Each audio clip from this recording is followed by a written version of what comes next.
2020 থেকে 2023 কোনগুলো annual report আছে 2022-এর, আর যেগুলো গড় আছে যেগুলো 2000 থেকে 2023 কারেন্ট যা আছে।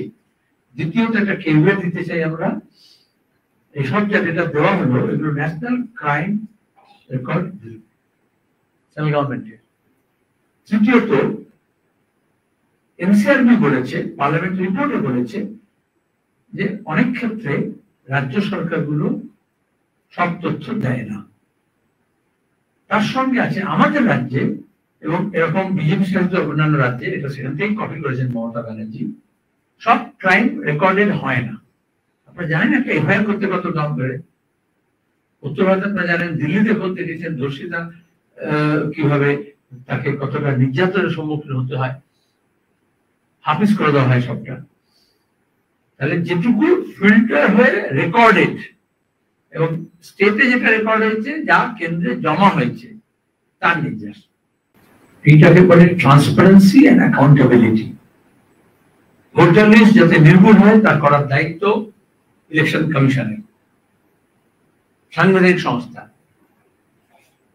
এবং আমাদের দেশে আমাদের সংবিধান অনুযায়ী জনগণ হচ্ছে সার্বভৌম। তাহলে তার যখন নাম বাদ দিচ্ছ, স্বচ্ছতা থাকবে না। বিজেপি এসে স্বচ্ছতা মানে বুঝিয়ে দিয়েছে ঝাড়ু দেওয়া। আমরা বাংলায় তো স্বচ্ছতা মানে বলি ট্রান্সপারেন্সি যেটা আছে, ওটা আবার হিন্দিতে বলে ওরা পারদর্শিতা, আমরা বলি দক্ষতাকে পারদর্শিতা বলে। তাহলে তথ্য লোপাট করতে হচ্ছে ওরা পারদর্শী হয়েছে। না দেশটা স্বচ্ছ হলো, না সরকার পারদর্শী হলো। তাহলে সুপ্রিম কোর্ট আজকে যে রায় দিয়েছে সেটা হচ্ছে ইলেকশন কমিশনকে, একটা সাংবিধানিক সংস্থাকে মনে করে দিচ্ছে যে তুমি যা করবে যাতে এপার ওপার দেখা যায়। তাহলে যে পক্ষপাতের যে অভিযোগ উঠছে সেটা থেকে সে মুক্ত হবে। আর তুই যে মানুষের নাম তুই বাদ দিচ্ছ তার তো জানার অধিকার আছে কেন তার নাম বাদ দেওয়া হলো। আমরা তো বলছি মৃত মানুষের নাম বাদ দাও, দিতে পারেনি আজ পর্যন্ত। হাজার হাজার নাম আমরা জমা দিয়েছি ইলেকশন কমিশনের কাছে। যারা মৃত স্টেট গভর্নমেন্ট সেন্ট্রাল কাছে রেজিস্টার্ড থাকে, ডেথ সার্টিফিকেট দিয়ে তবে তার পড়ানো হয়, আর নাহলে কবর দেওয়া হয়।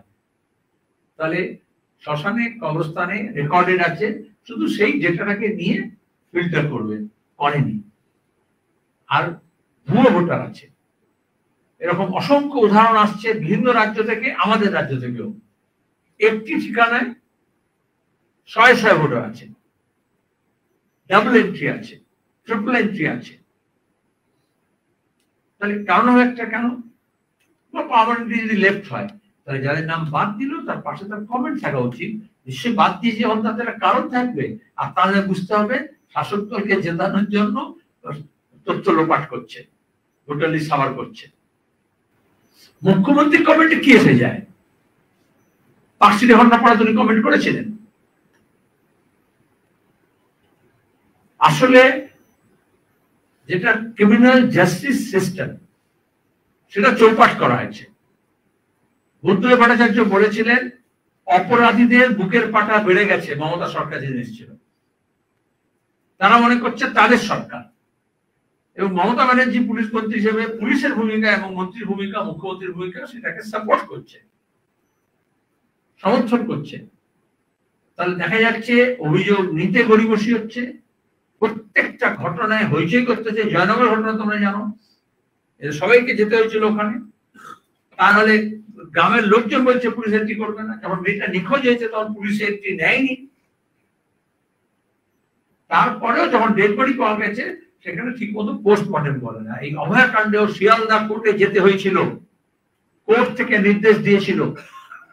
তারপরে সেখানে ভিডিও রেকর্ডিং করা হয়েছে, পরিবারের তরফ থেকে একজনকে উপস্থিত থাকতে বলা হয়েছে। সেখানেও তথ্যের অনেক গরমিল আছে।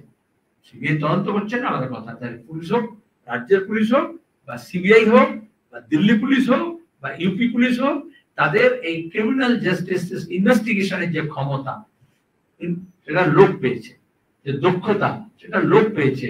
কারণ সরকার যেটা দূর থেকে শুনকে বলবে, পুলিশ সেইটাকেই প্রতিষ্ঠিত করবে। তাহলে তদন্ত করার যে দক্ষতা সেটা লোপ পেয়েছে বা ব্যবহার চলছে না। এখনো দক্ষ অফিসার অনেকে আছেন, কিন্তু আমরা জানি দময়ন্তী সেনকে কিভাবে সরিয়ে দেওয়া হয়েছিল পার্ক স্ট্রিট কাণ্ডে যখন তদন্ত এগোচ্ছিল অপরাধী দিকে। আজ পর্যন্ত প্রধান অপরাধী ধরা পড়েনি। আমরা স্বাগত জানাচ্ছি সুপ্রিম কোর্টের এই অবজারভেশনকে এবং নির্দেশকে, কারণ মানুষের মধ্যে একটা ভয় এবং আতঙ্ক তৈরি করার উদ্দেশ্যে এটা করা হচ্ছে। বিজেপি, সংঘ পরিবার, কেন্দ্রীয় সরকার এবং তার সঙ্গে ইলেকশন কমিশন যুক্ত হয়েছে। তাহলে ভয় মুক্ত সমাজ তৈরি করার একটা শর্ত হচ্ছে যে মানুষকে তো আশ্বস্ত করতে হবে। আমরা তো বলছি ভোটার লিস্টে নাম তোলার জন্য কেউ যদি অ্যাপ্লাই করে বা কোন ডকুমেন্ট দেয় তার রসিদ কেন দেবে না, এবং আগে থেকেই বলে দিয়েছে এটা গ্রহণ করা হবে না, ওটা গ্রহণ করা হবে না। প্রতিদিন দেখবে আইটি সেল করে যাচ্ছে, এটা প্রমাণ নয়, ওটা প্রমাণ নয়, সেটা প্রমাণ নয়। তাহলে যখন ইলেকশন কমিশনকে যেটা গ্রহণ করতে হচ্ছে আধার কার্ডকে, তো সেটা বলতে হবে, তো নোটিফাই করতে হয়, পাবলিক নোটিফিকেশন দরকার। আর তৃতীয়ত হচ্ছে যে ভোটার যারা নয় তাদের নাম তোলানো হচ্ছে প্রথম কাজ।